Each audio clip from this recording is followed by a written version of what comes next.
रहे थे आप जहां पर कॉन्क्लेव में पहुंचे, उन्होंने माइनिंग से जुड़ी हुई तमाम बड़ी बातें कही है। खबरों में आगे बढ़ेंगे। इस वक्त की अगली बड़ी खबर खरगोन से है, जहां पर स्वास्थ्य व्यवस्था की पोल खुली है। प्रसूता की सड़क पर ही डिलीवरी कराई गई तो फोन लगाने पर नहीं पहुंची जननी सुरक्षा वाहन। ग्रामीणों की मदद से डिलीवरी कराई गई प्रसूता महिला नवजात अस्पताल में स्वस्थ बताए जा रहे हैं। तो खरगोन जिले के बड़वाह में स्वास्थ्य सुविधा की लचर व्यवस्था उजागर हुई है, जहां एक गरीब मजदूर महिला की सड़क पर ही डिलीवरी कराई गई। फोन लगाने के बाद भी जननी सुरक्षा वाहन नहीं पहुंची, जिसके चलते प्रसूता की सड़क पर ही ग्रामीणों की मदद से डिलीवरी करवानी पड़ी। तो बड़वाह से 6 किलोमीटर दूर कीठूद गांव के पास बिठौली गांव की मजदूर प्रसूता लीलू बाई के अस्पताल लाने के दौरान ग्रामीणों की मदद से सड़क पर ही डिलीवरी हुई, जिसके चलते एक बार फिर सरकार की महत्वाकांक्षी जननी सुरक्षा वाहन के नहीं पहुंचने की बड़ी लापरवाही सामने आई है। घर से जो हम 7:30 बजे घर से निकले थे, ये साढ़े मोटरसाइकिल से आ रहे थे, धीरे धीरे आ रहे थे, क्योंकि रास्ते में ज़्यादा दर्द होने लगे। फिर रास्ते में गाड़ी रोक दी, फिर यहाँ पे डिलीवरी हो गई। सड़क पर हो गई? हाँ, सड़क पर हो गई। तो उसके बाद में जो आशा का एक फोन लगाया कि दीदी ऐसे ऐसे है, लेकिन घर से निकल गया नहीं यहाँ है।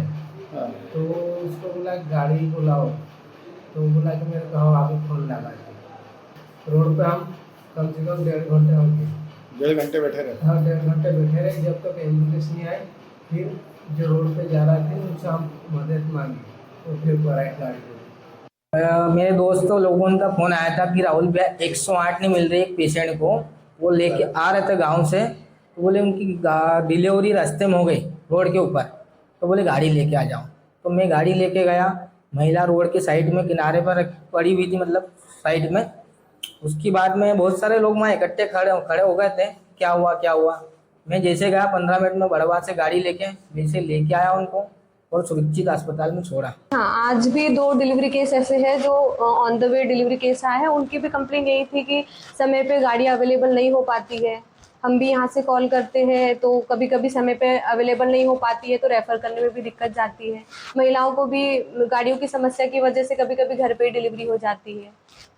ऑन द वे मतलब गाड़ी के अंदर हुई है या फिर सड़क पर हुई है? रास्ते मतलब घर से निकल जाते हैं वो लोग, और रास्ते में जब डिलीवरी होती है उसको ऑन द वे डिलीवरी कहते हैं। गाड़ी में हुई है 108 में ही, या फिर जर्नी में हुई है, या फिर सड़क पर हुई है? 108 ये जो केस था, ये सड़क पे था? हाँ, ये सड़क पे। 2 हुई है वो ऑन द वे थे, गाड़ी पे थे, एम्बुलेंस में। और इससे पर ज्यादा जानकारी के साथ खरगोन सहयोगी आसिफ खान फोन लाइन पर जुड़ चुके हैं। आसिफ, अब एक बार फिर से यहाँ पर देखने को मिला है जननी जो व्यवस्था है शुरू की गई है, महत्वाकांक्षी व्यवस्था, वो एक बार फिर लचर व्यवस्था देखने को मिली। हाँ, इसमें कोई शक नहीं है कि ये जो व्यवस्था जो सरकार ने चालू की है, कहीं न कहीं आम ग्रामीणों तक इसका लाभ नहीं पहुंच पाता है। उसका एक उदाहरण हमने खरगोन जिले के बठोली गांव में भी देखा कि जो एक मजदूर परिवार था जो भगवानपुरा विकास खंड का था, और वो मजदूरी के लिए सनावत क्षेत्र के एक बठोली गांव में गया था। वहां पर उसकी जो महिला थी, उन्होंने बार बार 108 को फोन लगाने के बाद वो नहीं आए, और वो जब अपनी व्यवस्था से निकले तो कहीं न कहीं रोड पर उस महिला को एक बच्चे को जन्म दिया, और उसके बाद एक प्राइवेट वाहन से उनको वहां ले जाया गया एम्बुलेंस से। तो अपन ये कह सकते हैं कि कहीं न कहीं प्रशासन का फेलियर सामने आता है। प्रशासन का फेलियर यहाँ पर है और प्राइवेट वाहन की व्यवस्था यहाँ पर की गई। क्या इस खबर के उजागर होने के बाद किसी तरह का संज्ञान लिया गया? अभी तक तो कोई संज्ञान इसलिए नहीं लिया गया क्योंकि आज शासन के द्वारा 108 को कुछ नोटिस की एक बात कही जा रही है कि प्रशासन उस पर कार्रवाई करने की बात कह रहा मीडिया में आने के बाद। मगर अब ये बात कितनी सही है कितनी गलत है, इसको अभी कह पाना असंभव सा जैसा लगता है।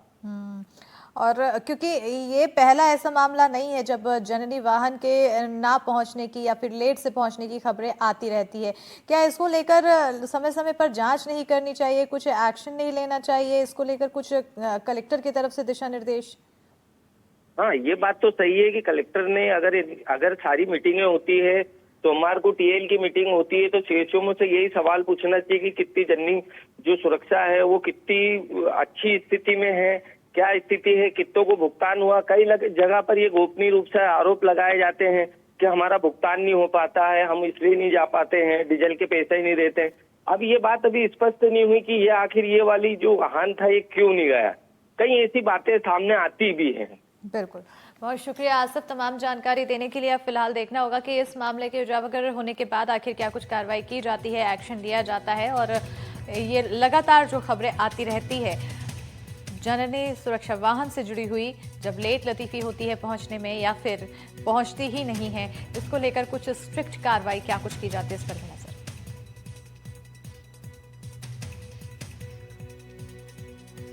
बढ़ेंगे आगे। राजनांदगांव से बड़ी खबर है, जहां जर्जर भवनों में चल रहे कार्यालय, नगर निगम ने दिया नोटिस पर एक्शन नहीं। कई और जर्जर भवनों को गिरा चुकी है नगर निगम। तो शहर में करीब 30 से ज्यादा जर्जर भवन, कार्रवाई ना होने पर हो सकता है बड़ा हादसा। सरकारी भवनों के साथ निजी बिल्डिंग भी जर्जर। तो राजनांदगांव नगर निगम सीमा क्षेत्र में कई ऐसे जर्जर भवन हैं जो पूरी तरह से जर्जर हो चुके हैं। इनमें सरकारी कार्यालय समेत निजी बिल्डिंग भी शामिल है। नगर निगम ने इन भवनों में से कई को गिरा दिया है, लेकिन अब भी शहर में करीब 30 भवन जर्जर है, जिसको लेकर नोटिस जारी किया जा चुका है। लेकिन इसके बाद भी कोई कार्रवाई नहीं की जा रही है। जर्जर भवन की वजह से किसी भी वक्त बड़े हादसे की आशंका बनी रहती है। क्षेत्र में जो भी जर्जर भवन है और जो रिहायशी क्षेत्र है, वहाँ के जर्जर भवन जब को सूचना मिलती है उनको तत्काल नोटिस दिया जाता है, और या तो स्वयं उसको डिसमेंटल कर ले या फिर हमारी मदद चाहिए तो हमारे मदद से भी उसको डिसमेंटल करने की कार्रवाई हम करते हैं। और अभी हाल में कुछ भवनों को, कुछ दीवारों को हमने गिराया भी है, जो जन सामान्य की दृष्टि से दुर्घटना होने की संभावना है।